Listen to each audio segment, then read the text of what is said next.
ایک دن ایک مسجد میں غمگین حالت میں سوئے، ظہر کا وقت تھا، نماز پڑھ کر کے آپ آرام کر رہے ہیں، اور جیسی آنکھ بند ہوئی سرور کائنات صلی اللہ علیہ وسلم تشریف لائے۔ پوچھا عبد القادر کیوں غمگین ہے میرے بیٹے؟ کہا کہ یا رسول اللہ صلی اللہ علیہ وسلم زبان میری اجمی ہے، فارسی، میں عربیوں کے بیچ بیٹھا ہوں، اصلاح کرنے کی کوشش کرتا ہوں، لیکن مجھے یہ اجمی سمجھیں گے۔ اللہ کے نبی صلی اللہ علیہ وسلم نے فرمایا تو اپنا منہ کھول۔ آپ نے منہ کھولا، حضور پاک نے اپنا لعاب پاک ڈالا، دوسری بار ڈالا، تیسری بار ڈالا، چوتھی بار ڈالا، پانچویں، چھٹی، 7 مرتبہ حضور پاک نے اپنا لعاب پاک دیا اور کہا عبد القادر اب اٹھ اور بیان کرو۔ فرماتے ہیں ویڈیو کو لائک کریں، چینل کو سبسکرائب کریں ہماری لیٹسٹ ویڈیو دیکھنے کے لیے۔ عزیزان گرامی وقار، سرکار بغداد ان کی کرامات اپنی جگہ پر، لیکن ان کی زندگی کے کچھ اہم گوشے میں لے کر آج حاضر ہوں۔ آج ہمارے حالات کے اعتبار سے بھی ضرورت ہے اس کی۔ جب آپ پروان چڑھتے رہے اپنی ماں کی گود میں، بہت جلدی آپ کے والد گرامی کا انتقال ہو گیا۔ آپ سے خود پوچھا گیا تھا غوث پاک سے، آپ کی جوانی میں یا جب آپ کا شہرہ بغداد میں بہت ہو گیا تب پوچھا گیا تھا آپ کو اپنے ولی ہونے کا احساس کب ہوا؟ غوث پاک سے ہی پوچھا گیا تھا آپ کو کب پتہ چلا اللہ نے آپ کو ولایت کا یہ مقام عطا کیا؟ آپ فرماتے ہیں جب میں 10 سال کا تھا، مدرسے جاتا تھا تو غیب سے ایک آواز آتی تھی، افصحوا فی المجالس لولی اللہ۔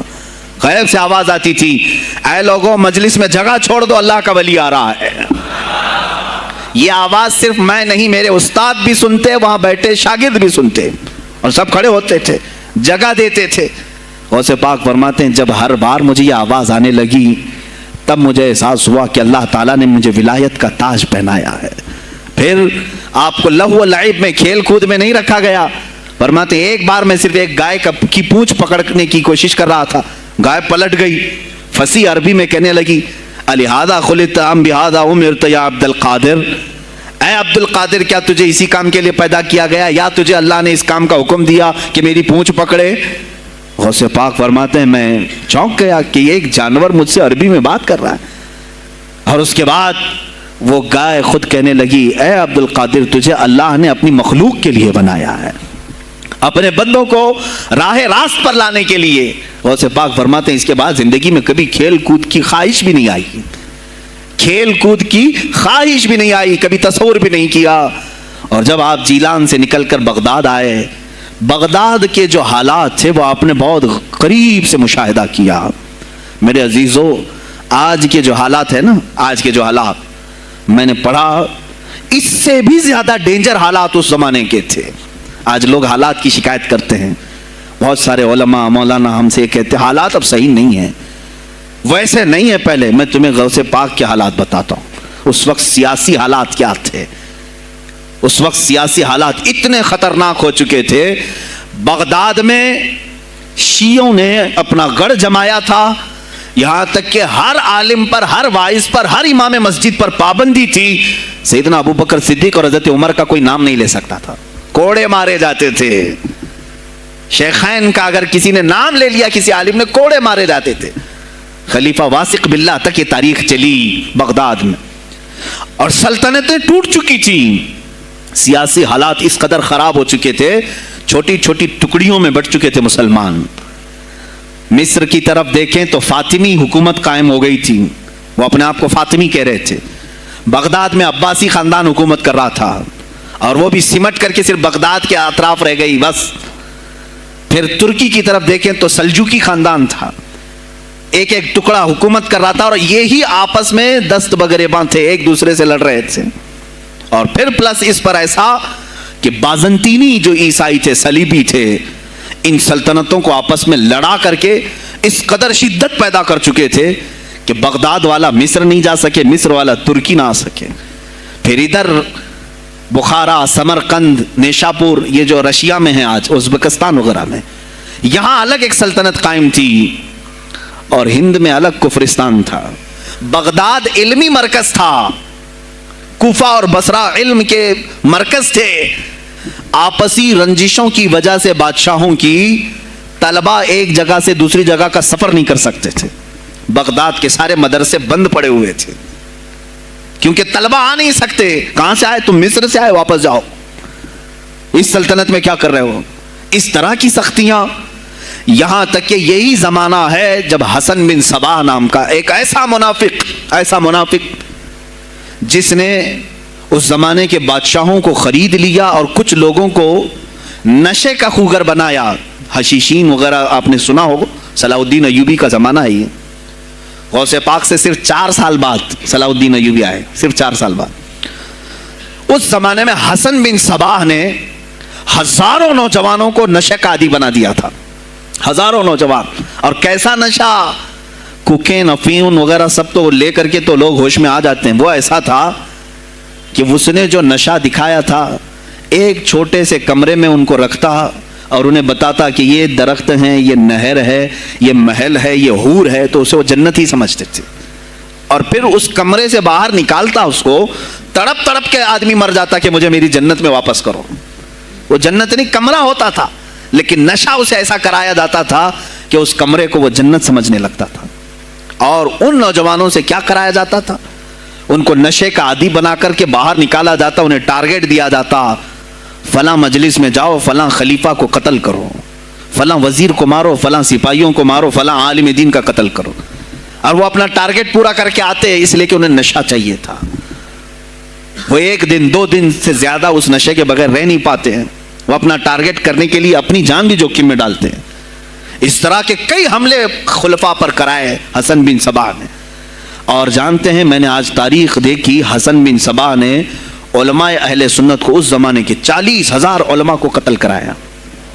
یہ وہ زمانہ تھا جب بغداد کا حال یہ تھا کہ نشہ زیادہ ہو چکا تھا، علم دین کے مراکز بند ہو رہے تھے اور علماء بولنے میں ہچکچا رہے تھے، ڈر رہے تھے.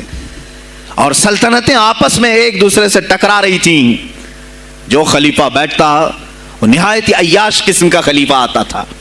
اکثر خلیفہ عیاش آئے، ان کے حریم میں، ان کے حرم خانے میں، یعنی ان کے محل میں 40 عورتیں ہوا کرتی تھیں جن کے ساتھ وہ وطی کرتے، جمع کرتے. جبکہ مسلمان خلیفہ ایک بادشاہ کے لیے چاہے کوئی بھی ہو 4 سے زیادہ کی اجازت ہے. 40 کنیزاؤں کے ساتھ وہ زندگی گزار رہے ہوتے ہیں. اس میں عیسائی بھی ہوتی، یہودی بھی ہوتی، سب قسم کی ہوتی. یہ خلفاء کا حال تھا. تم کیا کہہ رہے ہو ہمارے زمانے کو؟ ارے حالات برے ہیں، حالات برے ہیں. ابھی اور میں بتاؤں کتنے برے حالات اس زمانے میں تھے. علماء کو کوڑے مارے جاتے تھے اگر بولے. ارے شیخین کا نام لینے پر پابندی بغداد میں لگ گئی ہو، اس سے بڑا اور ظلم کیا ہو سکتا ہے؟ سیدنا ابو بکر صدیق حضرت عمر کا نام لینے پر کوڑے مارنے لگائے جاتے. ایسے حالات میں شہنشاہ بغداد سیدنا عبد القادر جیلانی بغداد آئے ہیں جب آپ کی عمر صرف 18 سال کی تھی. 18 سال کی جوانی میں آپ نے ملاحظہ کیا، حالات کو دیکھا، تعلیم حاصل کی بڑے بڑے اساتذہ سے.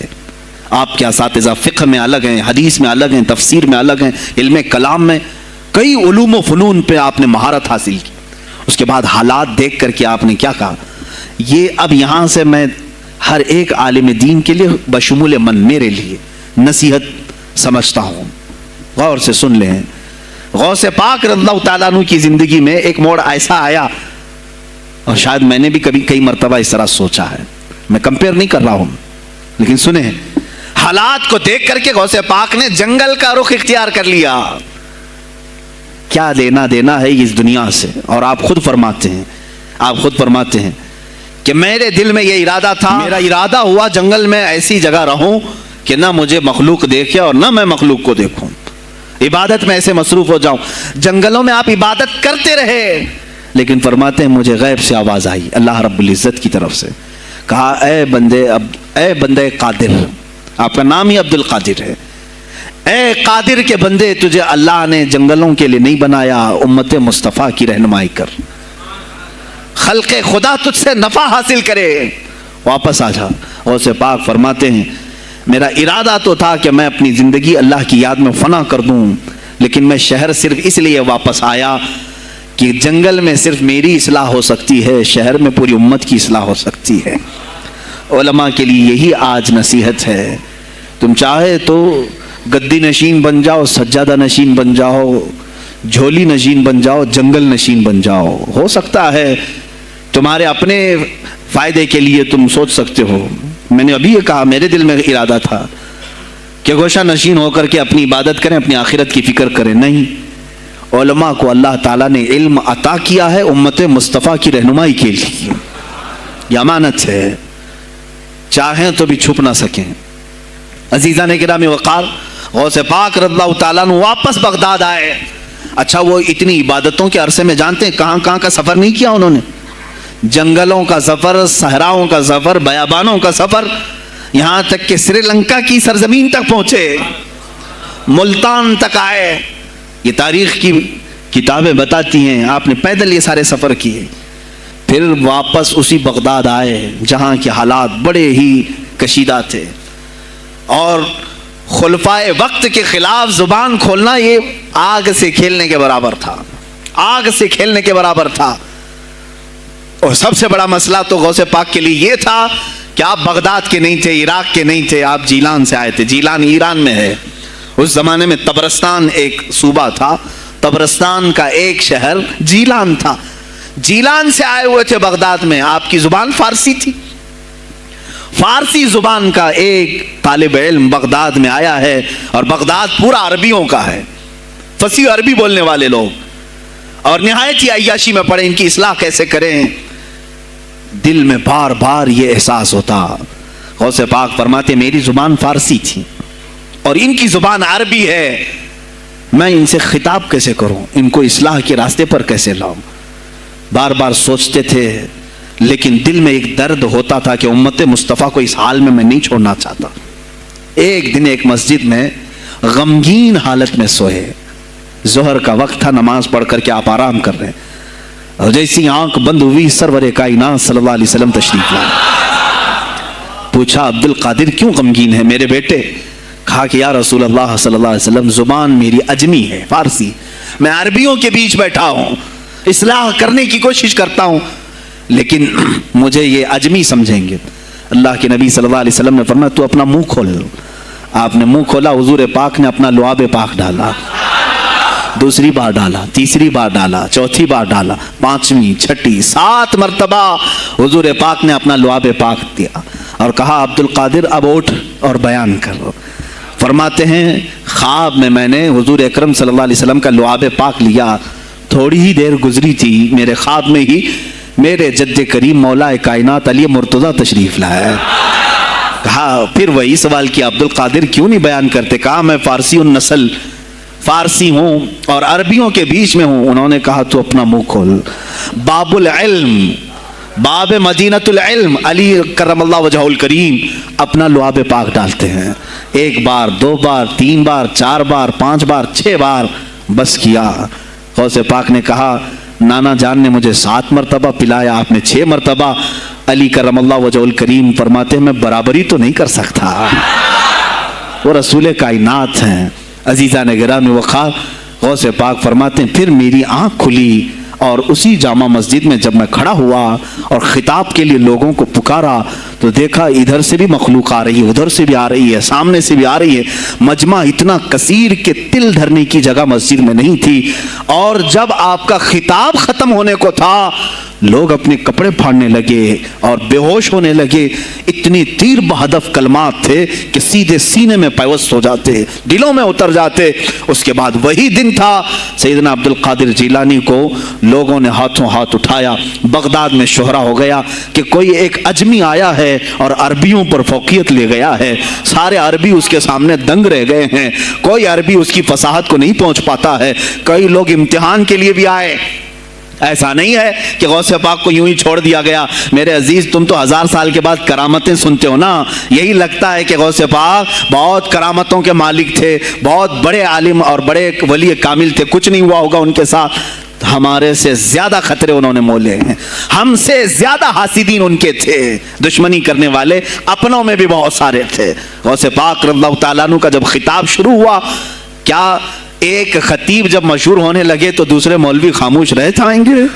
حسد کی چنگاری بھڑکتی ہے، وہ غوث پاک کے خلاف بھی بھڑکی۔ اور بغداد میں جب یہ شورا ہونے لگا تو کئی علماء اس وقت کے جو بڑے بڑے پائے کے عالم ہیں، ان کی کتابیں آج بھی موجود ہیں، میں نام تذکرے نہیں کر رہا، لیکن انہوں نے ٹیسٹ لینے کی غرض سے، امتحان لینے کی غرض سے کئی لوگوں کو سوالات بھیجے۔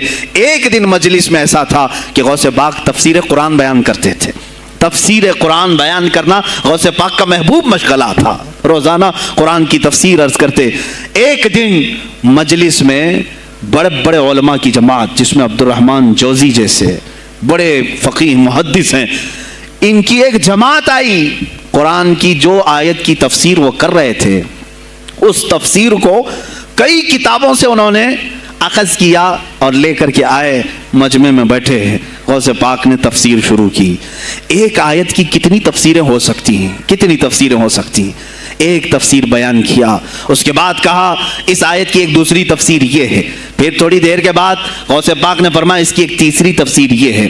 پھر کہا اس کی ایک چوتھی تفسیر یہ ہے۔ پھر کہا اس کی ایک پانچویں تفسیر یہ ہے۔ بیان کرتے جا رہے ہیں یہاں تک کہ 13 تفسیریں ہو گئیں۔ جو بیٹھے ہوئے تھے وہ آشش کرنے لگے۔ اس کے بعد اتنا ہی نہیں، آگے بڑھتے رہے، آگے بڑھتے گئے۔ 40 تفسیریں ایک آیت کی آپ نے بیان کی۔ جو آئے تھے وہ کھڑے ہو گئے اور اس کے بعد غوث پاک رضی اللہ تعالیٰ عنہ کو دیکھنے لگے۔ غوث پاک نے ان کو مخاطب کر کے کہا، اے گروہ علماء، اے جماعت علماء، تم 13 تفسیریں یاد کر کے آئے تھے ایک آیت کی، کیا وہ میں نے شروع سے 13 تک صحیح بیان کیا؟ سب اپنے جبے اٹھانے لگے۔ کہا ہم تو یہ 13 تفسیریں پڑھ کر آئے تھے یہ سوچ کر کے کہ شیخ عبد القادر جیلانی کو 2-3 سے زیادہ تفسیریں نہیں آتی ہوں گی، 13 کے بعد آپ تو 40 تک پہنچے، وہاں تو ہمارا بھی علم نہیں پہنچا۔ جماعت علماء دنگ رہ گئے اور اس کے بعد توبہ بھی کیا۔ کہا ہمارے دلوں میں بدگمانی آ گئی تھی، ہم توبہ کرتے ہیں۔